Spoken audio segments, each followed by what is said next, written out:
Hi everyone, welcome back to Your Ancestors Power. My name is Tempest and thanks for joining us here at the Assembly of Wanderers. If you watched last week's episode, first of all, shout out to you. Thanks for sticking with my randomness.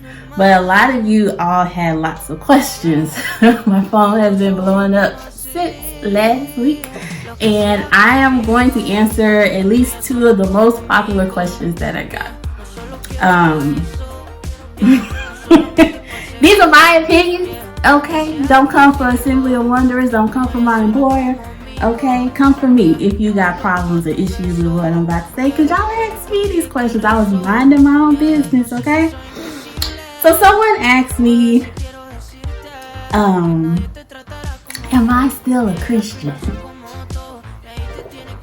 No, I am not still a Christian. Do I believe in God? Yes. Do I strive to live a Christ-like life situation? Yes. But do I identify with the God that is portrayed in this present time? No. I just don't vibe with that God. That don't mean I don't love God. That means I don't worship the God that is popular today. So does that make you a Christian? I don't know. That depends on your definition of Christian. Do I follow a religion is what I think this person was really trying to ask me. She don't do religion, at least not right now. I love God, He love me, or they love me. But do I believe in the rules and regulations of religion? No. I don't think God or Jesus or whatever deity you believe in should be locked in a box.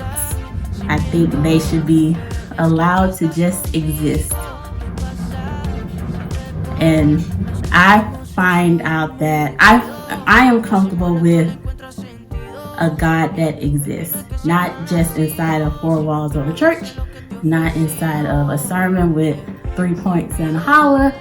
I find that God existing in this life is more fun without someone else's rules, someone else's box. Do I study the Bible? Yes, I do. I think the Bible is like the greatest book ever written. And it's full of whatever you need. Like, I love drama and crime shows. That's in the Bible, y'all. So you just got to change your perception of what you view the Bible as. If you like baby mama, baby daddy drama, I know a girl named Mary who got pregnant by somebody that's not her husband, but they told that man, y'all can laugh and talk. They told that man that this gonna be your baby, but he was like, I didn't impregnate this girl, and here she go with the baby, and okay, but you not the daddy. We got a whole Maury show situation in the Bible. We had, a man that wanted to marry one girl, and the daddy was like, no, you gonna marry this girl first. And was like, I don't want that ugly girl. I want this girl over here. We got that kind of stuff going on in the Bible. We had a man turning water into wine. Shout out to Jesus. We got all kinds of stuff in the Bible. You like a little murder, Murder She Wrote. We got Murder She Wrote in the Bible. I love the Bible. I don't like everyone's interpretation of the Bible. And for me, don't come for nobody but me. For me, I don't agree with the church's interpretation of the Bible. This isn't a bashing of church. I was asked my opinion. Here go my opinion. I don't vibe with y'all churches too much because, because for me, that doesn't represent God, at least not in this present day. Maybe that'll change. I doubt it, but maybe that'll change. So that's that answer. Am I a Christian? Not your definition of Christian. Then somebody asked me, do I think am I going to hell for worshiping my ancestors? My favorite question. First of all, I don't believe in hell. I don't think hell exists. I think that we confuse hell with a book called Dante's Inferno. If you read it and think about what you've been taught about hell, it's the same thing. And I read Dante's Inferno freshman year, sophomore year in college. I was like, this sounds familiar. I haven't found something in the Bible that says I'm going to hell because I believe in reincarnation. And how can I go to hell and also reincarnate? Do I stay there for a little while and then once I get my life together in hell, then I get to come back? That's just me. Don't mind me. Don't come for me. Throw your stones, I'm going to throw them back, okay? The Bible teaches us to honor our ancestors.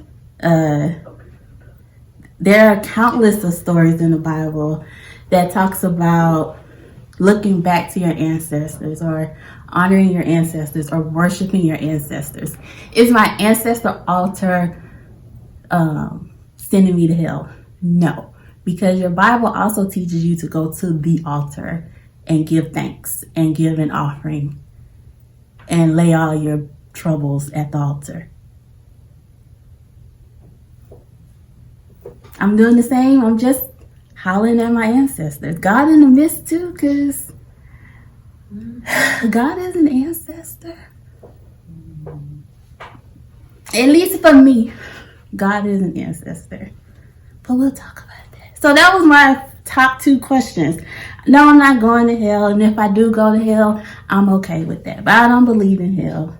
And I don't think my ancestors are going to send me to hell.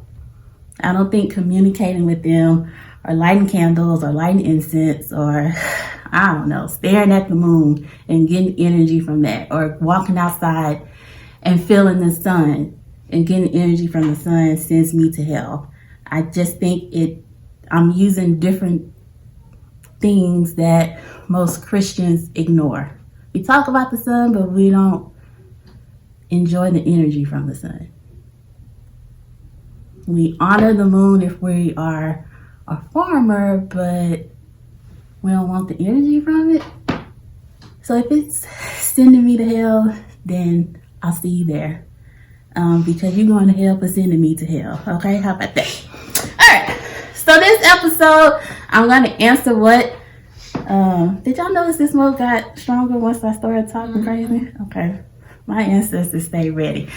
This episode, I'm going to talk about what is an ancestor, but really I want to talk about my spiritual journey, or how I thought my journey started and what I know now. So I thought that my spiritual journey started 2014-ish. I was introduced to a documentary called The Secret that talks about the law of attraction. And in 2014, I wasn't trying to hear nothing about that, because to me, that wasn't Jesus, right? I was deep in the church, and Jesus and law of attraction, that didn't seem like it was the same. But the older I got, the more I started studying both law of attraction and the Bible, I found out it's saying the exact same thing. Ask, believe, receive. That's literally in the Bible. From there, I was introduced to someone named Abraham Hicks. God bless you if you go down that rabbit trail. Abraham Hicks also talks about law of attraction. And then somehow I joined a Facebook group and started learning things about orishas and ancestor altars. And my Christian mind shut it down, because I was afraid that if I honored my ancestors, I was going to hell. If I believed in the law of attraction, Jesus wasn't going to love me no more. And I chose my religion over what my soul was crying out to. And I suffered because of that. It stayed on my mind. It stayed on my mind. Stayed on my mind. Until one day I was minding my business watching YouTube.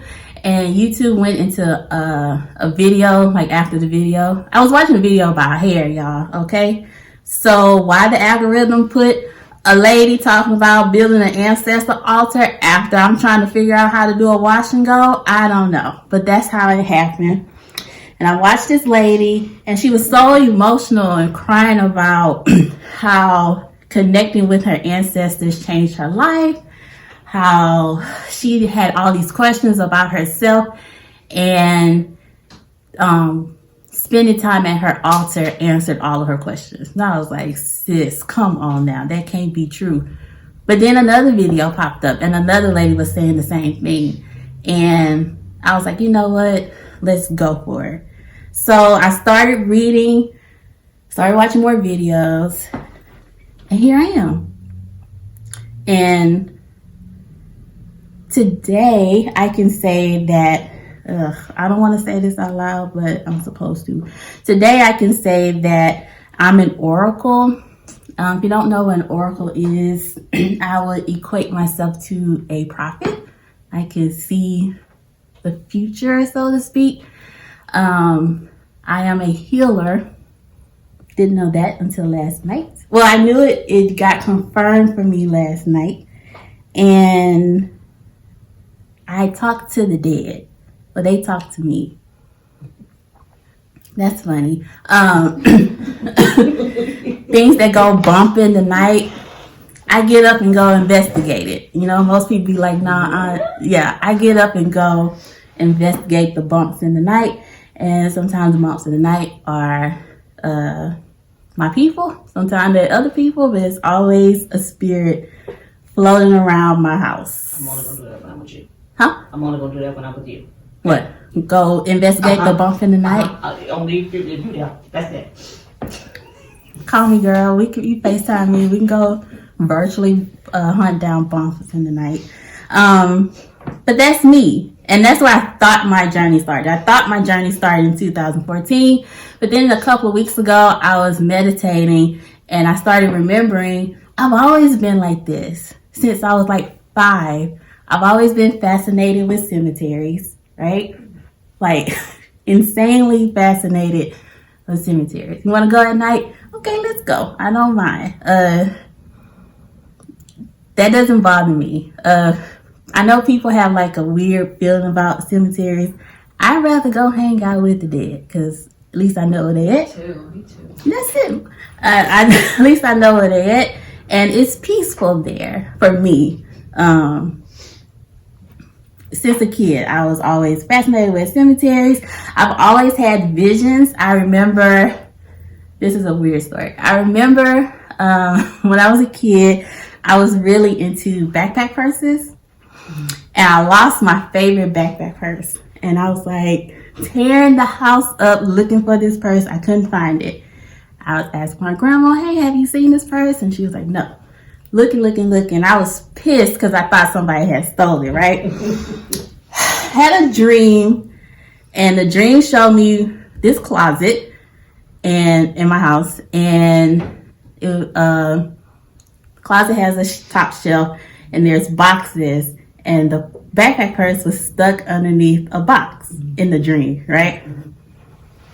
It's crazy that I remember this many years later. So I woke up, went to the closet, saw the box, pushed the box to the side, and there was my backpack purse. I was like, what the hell is this? What kind of signs and wonders is this? But I didn't know that was weird. I thought everybody saw, you know, you lose something, you ask for it, it appears to you in a dream, you go find it. I thought that happened to everybody. I thought everybody saw spirits moving around. So I never talked about it until I became an adult. I realized, no, everybody don't see, or they don't think they see, or they don't pay attention to. But I've always seen spirits. I've always had visions. Every time I lose something, I'll ask for it out loud. And my energy gets pulled in a direction, and I find it a few minutes later. ¿Qué más? Sí, señorita. I have visions. I've always felt like I could predict the future. My grandma used to ask me for numbers to play the lottery. I mean, we didn't win, but at least she indulged me with my nonsense. At least I thought. I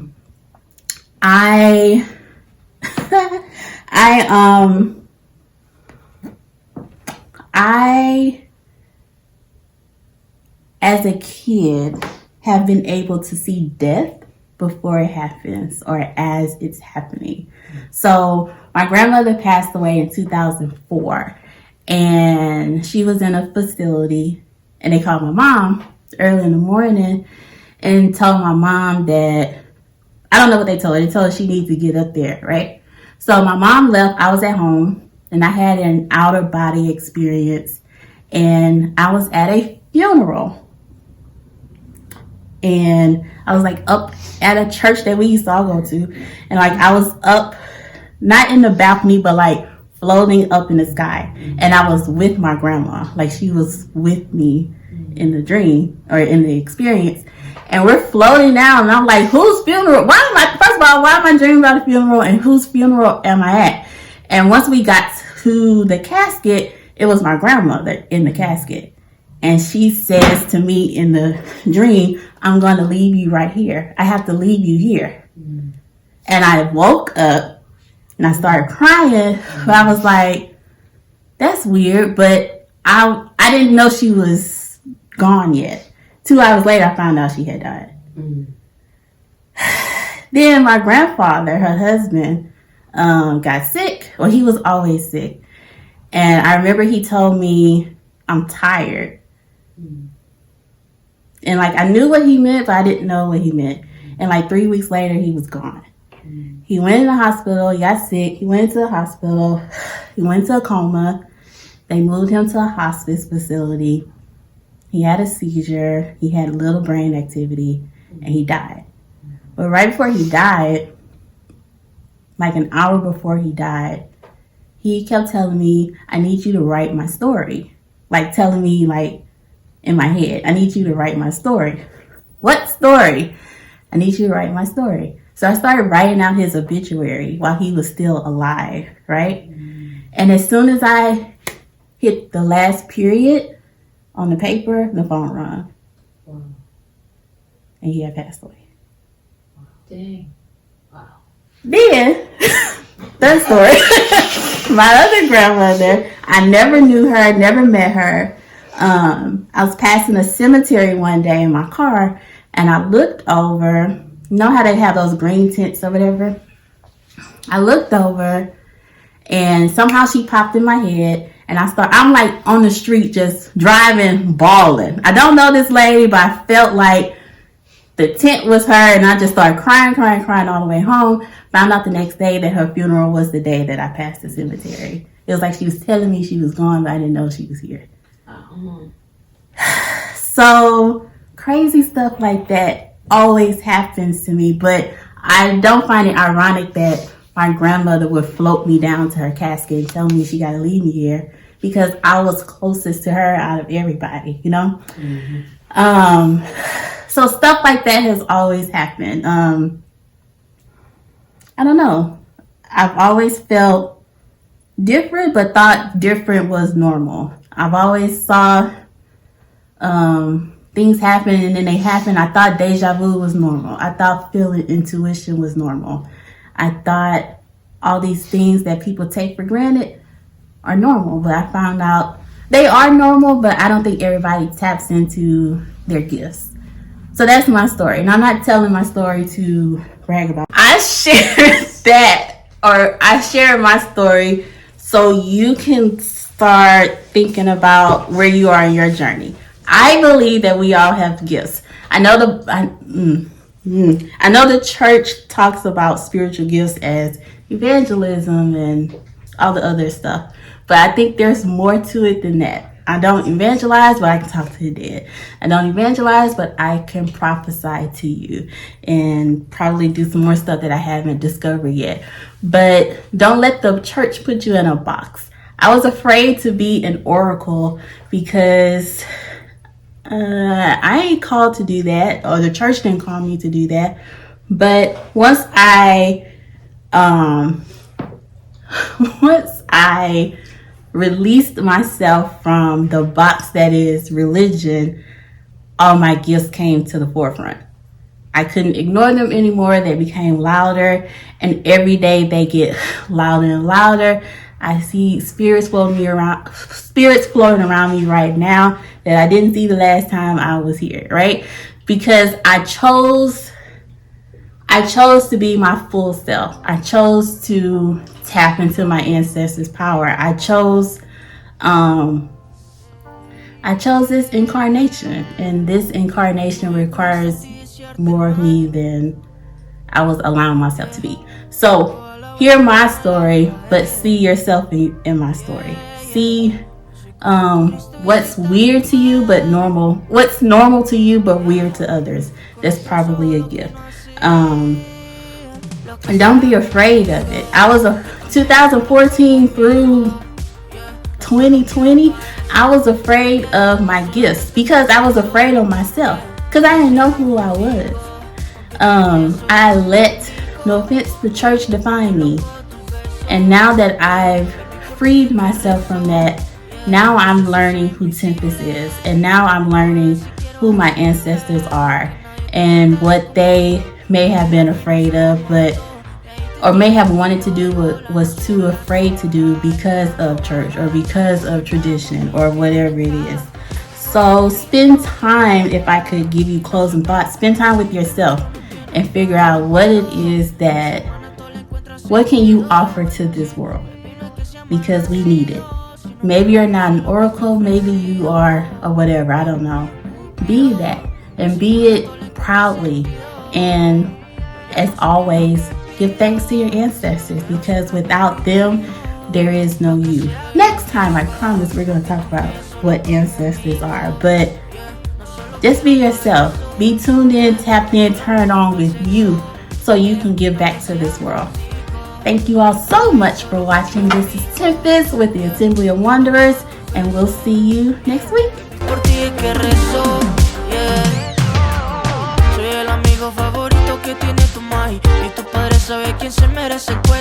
Hey everybody, thank you so much for watching this video. Please do me a huge favor, like, share this video, comment.